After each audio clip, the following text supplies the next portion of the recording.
sounds when you open and close your mouth? What does it mean? Let's dive into what it could mean when you hear a clicking noise from your jaw as you open and close your mouth.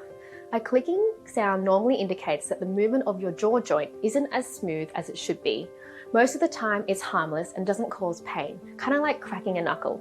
But if the clicking is accompanied by pain, swelling, or if your jaw actually gets locked in an open or closed position, it could be a sign that your temporomandibular joint, also known as a TMJ, is affected.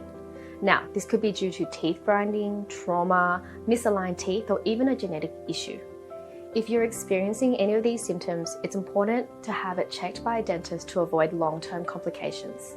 Here at our practice, we have access to different imaging tools like ultrasound, MRI, and CT scans to figure out the cause of your clicking jaw and ensure you get the right treatment.